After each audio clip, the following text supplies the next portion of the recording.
হায় হায়, 2026 সালের রবিউল আউয়াল মাসের 12 তারিখ ঈদে মিলাদুন্নবী চলে এসেছে। এই আগস্ট মাসের 26 তারিখ সামনের বুধবারে। আল্লাহু আকবার। কিন্তু আপনি এখনো পর্যন্ত জানলেন না ঈদে মিলাদুন্নবীর রোজাটা আপনারা এই বুধবারে, সামনের বুধবারে কিভাবে নিয়ত করে রাখবেন, এবং ঈদে মিলাদুন্নবীর দিন এই বুধবারে নবীজি এই দিনে জন্মগ্রহণ করেছিলেন, পৃথিবীর মধ্যে আগমন করেছিলেন। এই ঈদে মিলাদুন্নবীর নামাজ আপনি কত রাকাত পড়বেন, নিয়ত কিভাবে করবেন, কোন সূরা দিয়ে পড়বেন, এবং ঈদে মিলাদুন্নবীর দিন কোন দোয়াগুলো পড়লে আপনার দোয়া সাথে সাথে কবুল করবে আল্লাহ, এবং আপনার উপরে আল্লাহর রহমত নাজিল করবে, আপনার অভাব অনটন দূর করবে, আপনি জানলেন না। তাই অবশ্যই আপনাদেরকে জানতে হবে, কারণ ঈদে মিলাদুন্নবীর দিন এমন দিন, আপনি যদি সঠিকভাবে রোজা রেখে নামাজ পড়ে আল্লাহর কাছে কোনো কিছু চান, সাথে সাথে আপনাকে আল্লাহ দিয়ে দিবে।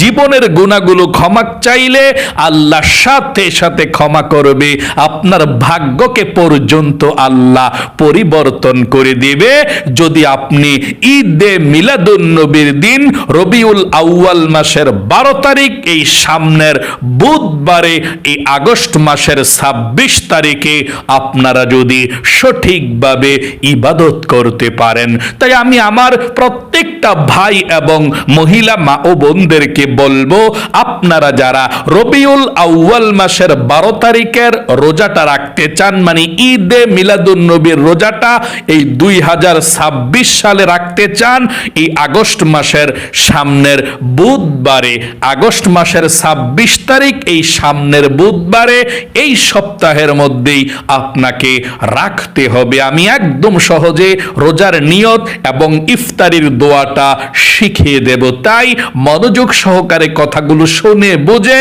আমলটি শিখবেন ইনশাআল্লাহ। প্রিয় দিনী ভাই এবং মহিলা মা ও বোনেরা, 2026 সালের ঈদে মিলাদুন্নবী চলে এসেছে। এই সামনের বুধবারে ঈদে মিলাদুন্নবীর দিন রবিউল আউয়াল মাসের 12 তারিখ, আগস্ট মাসের 26 তারিখে সামনের বুধবারে আপনি যদি ঈদে মিলাদুন্নবীর রোজা রাখতে চান, কিভাবে নিয়ত করবেন সেটাও বলে দেব। আল্লাহর নবী যেই দিনে আগমন করেছিল পৃথিবীর মধ্যে, আপনি নফল নামাজ পড়ে নবীজির জন্য সেই দিন দোয়া করবেন বুধবারে, সেই নিয়মটাও বলে দেব। ঈদে মিলাদুন্নবীর দিন মানে নবীজির জন্মের দিন। আল্লাহর নবীজি এই দিনে পৃথিবীর মধ্যে আগমন করেছিলেন। আকাশ বাতাস বৃক্ষ তরুলতা সব সৃষ্টিকুল খুশি নবীজি পৃথিবীর মধ্যে আগমন করেছিলেন। আল্লাহ বলেছেন, ওয়ামা আরসালনাকা ইল্লা রাহমাতাল লিল আলামিন, হাবিব আপনাকে আমি সারা জাহানের জন্য রহমত হিসাবে পাঠালাম। আল্লাহু আকবার। তাহলে আপনাদেরকে জানতে হবে এই রবিউল আউয়াল মাসে নবীজি কতটি নফল রোজা রেখেছিলেন। যদি আপনি রবিউল আউয়াল মাসে আরো রোজা রাখতে চান, রাখতে পারবেন, এবং কোন দোয়াগুলো রবিউল আউয়াল মাসে পাঠ করলে আল্লাহ ভাগ্যকে পরিবর্তন করে দেয় সেটাও বলে দেব। মনোযোগ সহকারে শুনুন। 1 নম্বরে, আল্লাহর নবীজি এই রবিউল আউয়াল মাসে রোজা রেখেছিলেন 3 প্রকারের নফল রোজা। 1 প্রকারের নফল রোজা প্রতি সপ্তাহে নবীজি রেখেছিলেন। 2 নম্বরের নফল রোজা নবীজি ঈদে মিলাদুন্নবীর দিন, যেই দিন নবীজি পৃথিবীর মধ্যে আগমন করেছিলেন, ওই দিন শুকরিয়া স্বরূপ নবীজি রোজা রেখেছিলেন। 3 প্রকারের নফল রোজা আল্লাহর নবীজি আইয়ামে বীজের 3টি নফল রোজা রেখেছেন। আল্লাহু আকবার। রোজার মতো সওয়াব অন্য কোন ইবাদতের মধ্যে নাই। আল্লাহর নবীজিকে প্রশ্ন করা হলো, ইয়া রাসূলুল্লাহ ও ইয়া হাবিবাল্লাহ, আমরা যদি রোজা রাখি, নফল রোজা, তাহলে আমরা কি পাবো? আল্লাহর নবীজি বলেছেন, স্বয়ং আল্লাহ রব্বুল আলামিন নিজের হাতে এই রোজার সওয়াবটা তোমাদেরকে দিয়ে দিবে। আল্লাহ বলেন, রে ফেরেশতারা, রোজার সওয়াবটা তোরা দিস না, কারণ রোজা রেখেছে আমার বান্দা বান্দি আমাকে সন্তুষ্ট করার জন্যে, না খেয়ে রোজা রেখেছিল। এর সওয়াবটা, এর হাদিয়াটা আমি আল্লাহ আমার বান্দা বান্দীদের হাতের মধ্যে দিয়ে দেব। আমার নিজের হাত থেকে আমার বান্দা বান্দি এর হাদিয়াটা নিবে, কারণ আমার বান্দা বান্দি আমাকে খুশি করার জন্যে রোজা রেখেছিল। তাহলে চলুন, সপ্তাহের মধ্যে নবীজি 2টি নফল রোজা রেখেছিল। যদি আপনার মন চায়, আপনি এই রবিউল আউয়াল মাসে বেশি নফল রোজা রাখতে মন চায়, রাখতে পারেন। সপ্তাহে 2টা নফল রোজা রাখবেন, সোমবার এবং বৃহস্পতিবার। নবীজি এই রবিউল আউয়াল মাসে সোমবার এবং বৃহস্পতিবার নফল রোজা রাখতেন। নবীজি প্রতি মাসের প্রতি সপ্তাহের 2 দিন রাখতেন। সাহাবাই কেরামরা বললেন, ইয়া রাসূলুল্লাহ, সোমবার এবং বৃহস্পতিবার আপনি রোজা রাখেন কেন, আমরা জানতে চাই। আল্লাহর নবীজি বলেছেন, এই সোমবার এবং বৃহস্পতিবার খুবই দামি 2টি দিন। দুনিয়ার মধ্যে যত মুমিন মুসলমান আছে, সবার আমলনামাটা আল্লাহ রাব্বুল আলামিনের দরবারে উপস্থাপন করা হয়। আমার আল্লাহ সপ্তাহের মধ্যে 2টি দিন বান্দা বান্দীদের আমলনামাটা দেখে। নবীজি বলেছেন, আমার মন চায় আল্লাহর সামনে যখন আমার আমলনামাটা উপস্থাপন করা হবে, আল্লাহ দেখবে, তখন আল্লাহ আমাকে রোজা অবস্থায় দেখুক। এই জন্যে, আল্লাহকে দেখানোর জন্যে, আল্লাহকে সন্তুষ্ট করার জন্যে, আল্লাহর জন্যে আমি সোমবার এবং বৃহস্পতিবার রোজা রাখি। নবীজি বলেছেন, শুধু তাই নয়, সোমবার এবং বৃহস্পতিবার আসমানের দরজা আল্লাহ খুলে দেয় আমলনামা পৌঁছানোর জন্যে। এবং যদি কোনো গুনাহগার বান্দা বান্দি আল্লাহর কাছে সেই 2টি দিন ক্ষমা চায়, আল্লাহ তাদের জীবনের যৌবনের গুনাহগুলো ক্ষমা করে দেয়, মনের আশা পূরণ করে। তাহলে প্রথম প্রকারের নফল রোজা হলো সোমবার এবং বৃহস্পতিবার। এই রবিউল আউয়াল মাসের প্রতি সপ্তাহে আপনি রাখতে পারেন।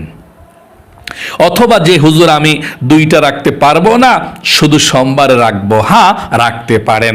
অথবা যে হুজুর আমি 2টা পারবো না, শুধু বৃহস্পতিবার রাখবো, হ্যাঁ রাখতে পারেন। এটা আপনার ইচ্ছা। নফল রোজা রাখলে সওয়াব, না রাখলে কোনো গুনাহ হয় না। দ্বিতীয় প্রকারের নফল রোজা নবীজি রেখেছিলেন ঈদে মিলাদুন নবীর দিন। নবীজি শুকরিয়া স্বরূপ রোজা রেখেছিলেন। আল্লাহর নবীজি শুকরিয়া স্বরূপ রোজা রেখেছিলেন, কারণ এই দিন নবীজি পৃথিবীর মধ্যে আগমন করেছিলেন। আল্লাহু আকবার। ঈদে মিলাদুন নবীর দিন মানে রবিউল আউয়াল মাসের 12 তারিখকে ঈদে মিলাদুন নবী দিন বলা হয়। এই ঈদে মিলাদুন নবীর দিন আপনারা রোজা রাখবেন। 2026 সালে ঈদে মিলাদুন নবী পরে এই আগস্ট মাসের 26 তারিখে, রোজ বুধবারে, এই সামনের বুধবারে আগস্ট মাসের 26 তারিখে ঈদে মিলাদুন নবী রোজা রাখবেন। তাহলে কোন দিন ভোর রাতে সাহারি খাবেন? এই আগামী আসতেছে সামনের মঙ্গলবার ভোর রাতে সাহারি খাবেন। বুধবার সারাদিন আপনি ঈদে মিলাদুন নবীর একটি রোজা রাখবেন। আবারও বলছি, এই আগামী মঙ্গলবার ভোর রাতে সাহারি খেয়ে বুধবার সারাদিন, আগস্ট মাসের 26 তারিখ হয় বুধবারে, বুধবার সারাদিন আপনি ঈদে মিলাদুন নবীর রোজা রাখবেন। এটা রবিউল আউয়াল মাসের 12 তারিখের নফল রোজা। আচ্ছা, যদি আপনি ঈদে মিলাদুন্নবীর একটা রোজা রাখেন, তাহলে নিয়তটা আপনারা কিভাবে করবেন সেটা বলে দিচ্ছি। মঙ্গলবার, আগামী মঙ্গলবার ভোর রাতে সাহারি খেয়ে, বুধবার রোজাটা রাখবেন, ভোর রাতে সাহারি খেয়ে আপনি নিয়তটা এভাবে করবেন: আমি আগামীকালকে ঈদে মিলাদুন্নবীর নফল রোজা রাখার নিয়ত করলাম। আবারও বলছি, আমি আগামীকালকে ঈদে মিলাদুন্নবীর নফল রোজা রাখার নিয়ত করলাম। আবারও বলছি, আমার সঙ্গে আবারও বলুন: আমি আগামীকালকে ঈদে মিলাদুন্নবীর নফল রোজা রাখার নিয়ত করলাম। এভাবে আপনি নিয়তটা করবেন। তারপরে আপনি রোজা রাখবেন নিয়তটা করে। যখন ইফতার করবেন, মাগরিবের নামাজের আজান দিলে আপনি ইফতার করবেন। ইফতারির সময় আপনি বলবেন: আল্লাহুম্মা লাকা সুমতু ওয়া আলা রিজকিকা আফতারতু। এটা বলে ইফতারি করবেন। অথবা যদি আপনি এই দোয়া না পারেন, কোনো সমস্যা নাই, ইফতারির সময় বলবেন বিসমিল্লাহির রহমানির রহিম বলে তারপরে ইফতারি খাবেন ইনশাআল্লাহ। আশা করি বুঝতে পেরেছেন এই ঈদে মিলাদুন্নবীর রোজার নিয়ত আপনারা কিভাবে করবেন, এবং ঈদে মিলাদুন্নবীর দিন কিভাবে নামাজ পড়বেন সেটাও বলে দেব। তৃতীয় প্রকারের নফল রোজা নবীজি রেখেছিলেন আইয়ামে বীজের 3টি নফল রোজা। নবীজি প্রতি মাসে এই 3টি আইয়ামে বীজের নফল রোজা রাখতেন। আরবি মাসের প্রতি মাসের 13 তারিখ, 14 তারিখ, 15 তারিখ আপনি আইয়ামে বীজের 3টি নফল রোজা যদি রাখতে পারেন, সারা মাস প্রতি মাসে 3 দিন করে রাখতে পারেন, সারা বছর আপনার রোজা রাখার সওয়াব হয়ে যাবে। তাহলে এই রবিউল আউয়াল মাসেও আপনি আইয়ামে বীজের 3টি নফল রোজা রাখবেন, 13 তারিখ, 14 তারিখ, 15 তারিখ। তাহলে 12 তারিখে ঈদে মিলাদুন্নবী রোজাটা রাখবেন বুধবারে। তাহলে 12 তারিখের পরে 13 তারিখ হচ্ছে আইয়ামে বীজের প্রথম রোজা, মানে বৃহস্পতিবারে আইয়ামে বীজের প্রথম রোজা, তারপর শুক্রবারে আইয়ামে বীজের দ্বিতীয় নফল রোজা, শনিবারে আইয়ামে বীজের তৃতীয় নফল রোজা। তাহলে যদি আপনি ঈদে মিলাদুন্নবীর রোজাটাও রাখতে চান আর আইয়ামে বীজের 3টি নফল রোজা রাখতে চান, মোট 4টা রোজা হবে একসাথে, বুধবারে, বৃহস্পতিবারে, শুক্রবারে, শনিবারে 4টা রোজা আপনার হয়ে যাবে। তাহলে নিয়তটা কিভাবে করবেন? বুধবারেরটা তো ঈদে মিলাদুন্নবীর রোজার নিয়তটা এভাবে করবেন: আমি আগামীকালকে ঈদে মিলাদুন্নবীর নফল রোজা রাখার নিয়ত করলাম। আর বৃহস্পতিবারেরটা রোজা, বুধবার ভোর রাতে সেহরি খেয়ে বৃহস্পতিবার যে রাখবেন আইয়ামে বীজের প্রথম রোজা, নিয়ত এভাবে করবেন: আমি আগামীকালকে আইয়ামে বীজের প্রথম নফল রোজা রাখার নিয়ত করলাম। শুক্রবারটা যে রাখবেন, বৃহস্পতিবার ভোর রাতে সেহরি খেয়ে নিয়ত করবেন আমি আগামীকালকে আইয়ামে বীজের দ্বিতীয় নফল রোজা রাখার নিয়ত করলাম, অথবা 2 নাম্বার নফল রোজা রাখার নিয়ত করলাম। শনিবারেরটা রাখলে শুক্রবার ভোর রাতে সেহরি খেয়ে শনিবারের রোজাটা রাখবেন, নিয়তটা এভাবে করবেন: আমি আগামীকালকে আইয়ামে বীজের 3 নাম্বার নফল রোজা রাখার নিয়ত করলাম। এভাবে আপনি রোজার নিয়তগুলো করে রোজাগুলো রাখবেন ইনশাআল্লাহ। এখন আমি আপনাদেরকে বলে দেব, ঈদে মিলাদুন্নবীর দিন এই সামনের বুধবারে, আগস্ট মাসের 26 তারিখ হয় এই বুধবারে, আপনারা এই বুধবারে ঈদে মিলাদুন্নবীর দিন নামাজটা কত রাকাত পড়বেন, কোন সূরা দিয়ে পড়বেন এবং কোন দোয়াগুলো পড়বেন, নামাজের পরে আল্লাহর আরশ পর্যন্ত কাঁপতে থাকবে, দোয়া কবুল হবে, আপনাদেরকে এক্ষুনি বলে দিচ্ছি, মনোযোগ সহকারে শুনুন ইনশাআল্লাহ। ঈদে মিলাদুন্নবীর দিন আপনি ঈদে মিলাদুন্নবীর নামাজ পড়বেন 2 রাকাত করে, 4 রাকাত কমপক্ষে 2 রাকাত করে 4 রাকাত পড়লেও চলবে, বেশি পড়লে পড়তে পারেন, কমপক্ষে 2 রাকাত করে 4 রাকাত পড়বেন। আচ্ছা, আপনি ঈদে মিলাদুন্নবীর নামাজটা এই বুধবারে রবিউল আউয়াল মাসের 12 তারিখে ঈদে মিলাদুন্নবীর দিন আগামী বুধবারে কিভাবে কোন সময় পড়বেন সেটা বলে দেব। আপনি সকালবেলা 8টা 9টা 10টা 11টা বাজে পড়তে পারেন, 1টা 2টা 3টা 4টা আপনি আসরের নামাজের আগে আগে পড়তে পারেন, কোনো সমস্যা নেই। দিনে যদি নাও পড়তে পারেন রাতে হলেও পড়বেন, তবে আসরের নামাজের পর থেকে মাগরিবের নামাজ পর্যন্ত এই সময়টা পড়বেন না। এছাড়া জোহরের নামাজের পরে পড়লে আমার মহিলা মা ও বোনদের ভালো হয়, কারণ আপনারা জোহরের নামাজের পরেই একটু ফ্রি হন। জোহরের নামাজের পর থেকে আসরের নামাজের আগ পর্যন্ত যে কোনো সময় পড়তে পারেন, আর দিনে না পারলে রাতে পড়বেন ইনশাল্লাহ। যে কোনো সময় রাতে ঘুমানোর আগে, এশারের পরে অথবা মাগরিবের পরে, যে কোনো সময়।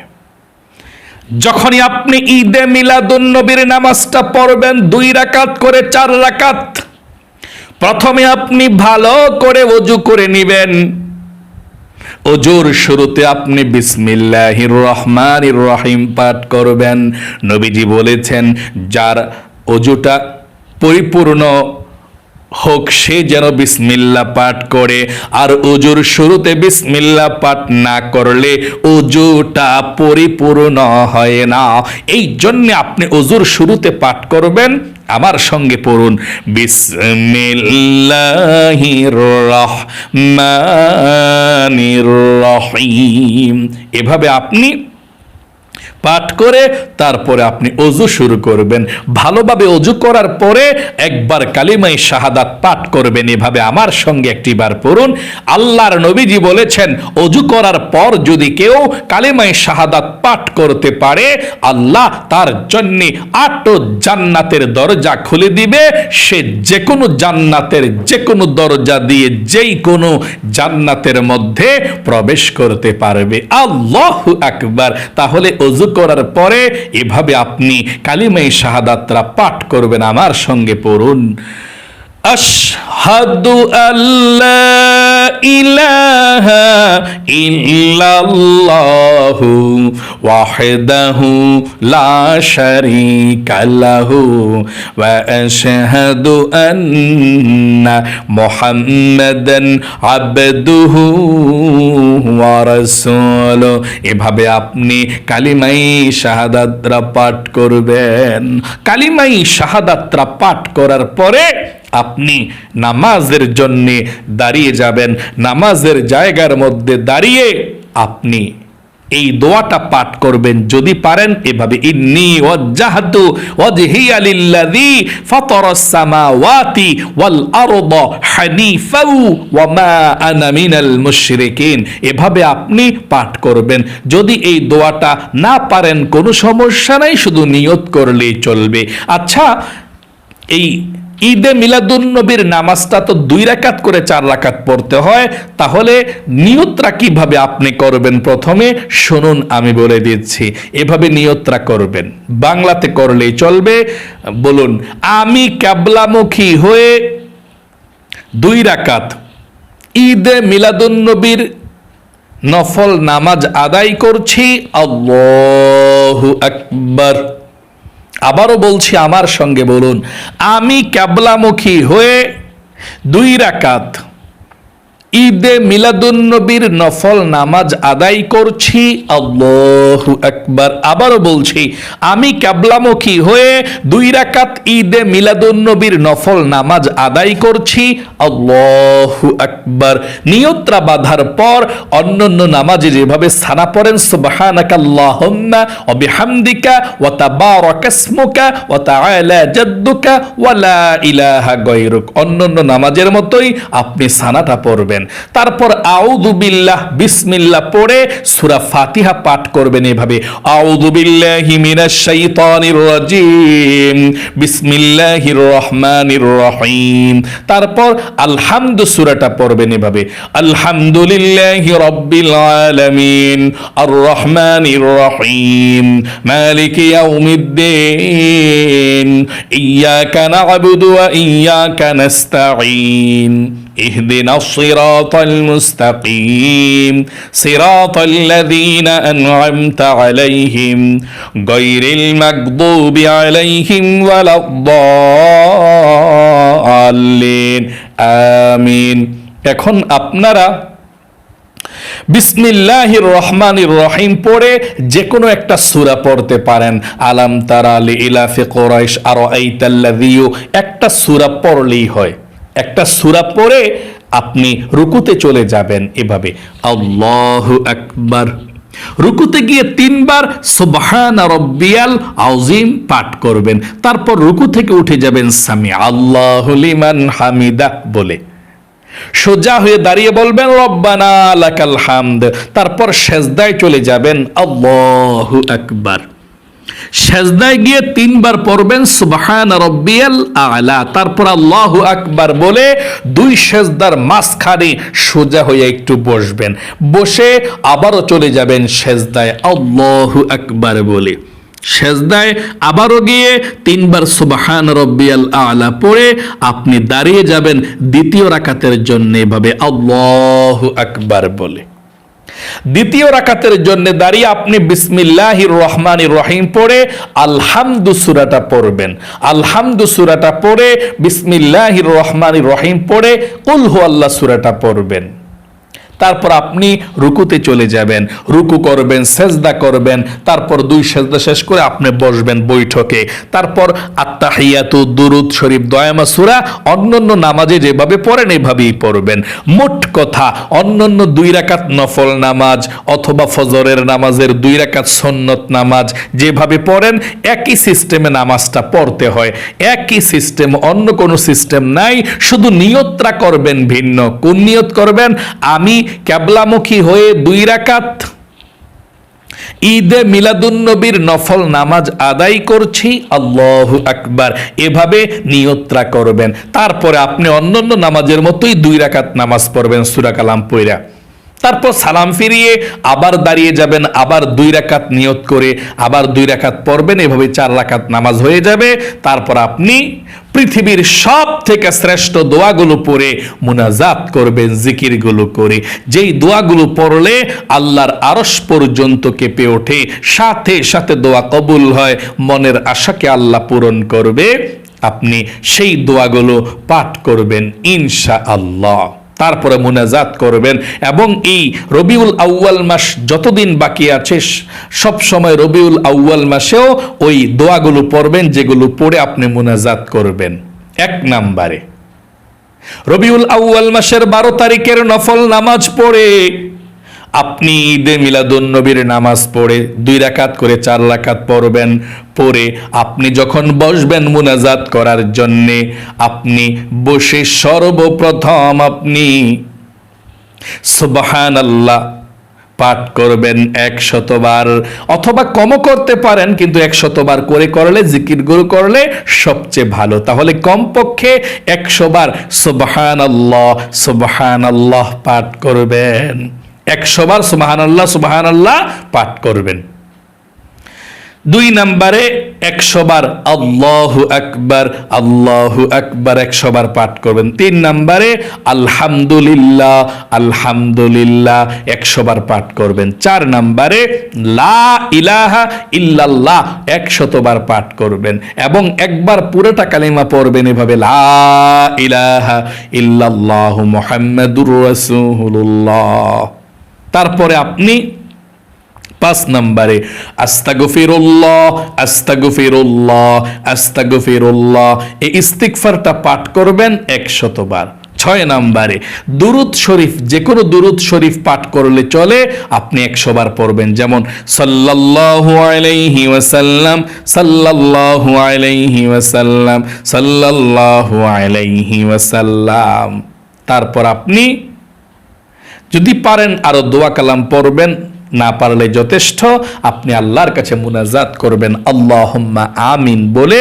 মুনাজাত করে আপনি 3 বার বলবেন ইয়া যাল জালালি ওয়াল ইকরাম ইয়া যাল জালালি ওয়াল ইকরাম ইয়া যাল জালালি ওয়াল ইকরাম। আপনি এভাবে বলার পর আল্লাহর কাছে জীবনের সমস্ত গুনাহগুলো ক্ষমা চাইবেন, মাপ চাইবেন, নবীজির জন্য দোয়া করবেন। তারপর আপনি আল্লাহর কাছে বলবেন যে আল্লাহ আমার মনের অমুক আশাটা তুমি পূরণ করো, মনের ব্যথাগুলো দূর করো। মোট কথা আপনার সব দোয়াগুলো আপনি করবেন। মুরব্বী যারা অন্ধকার কবরে আছে সবার জন্য দোয়া করবেন, আপনার মা বাবা দাদা দাদি সবার জন্য দোয়া করবেন। ইনশাআল্লাহ আপনার দোয়াকে আল্লাহ কবুল করবে, আপনার মনের আশাকে আল্লাহ পূরণ করবে। এভাবে মন খুলে আল্লাহর কাছে দোয়া করবেন। তাহলে প্রিয় দিনী ভাই এবং মহিলা মা ও বোনেরা, আশা করি একদম সহজে আপনারা শিখতে পেরেছেন, আমলটা বুঝতে পেরেছেন। আল্লাহ আপনাদের সকলকে ভালো রাখুক, আপনাদের জীবনকে সুন্দর করুক, বিপদ আপদ বালা মুসিবতগুলো আল্লাহ তাআলা দূর করে দিক। সকলে কমেন্ট বক্সের মধ্যে লিখবেন আমিন এবং ভিডিওতে একটি লাইক দিবেন। যারা কমেন্ট বক্সের মধ্যে আমিন লিখে দোয়াতে অংশগ্রহণ করেছেন এবং ভিডিওতে একটি লাইক দিয়েছেন, আল্লাহ তাদেরকে তুমি ভালো রাখো, সুস্থ রাখো, জীবনে একবার হইলেও মক্কা মদিনায় যাওয়ার মতো সুযোগ করে দিও, আমিন। আজ এ পর্যন্তই, আবারও অন্য কোনো ভিডিওতে দেখা হবে ইনশাআল্লাহ। সেই পর্যন্ত আপনাদের সকলের সুস্বাস্থ্য আল্লাহর কাছে কামনা করে আজ এখানেই বিদায় নিচ্ছে। আসসালামু আলাইকুম ওয়া রাহমাতুল্লাহি ওয়া বারাকাতুহু।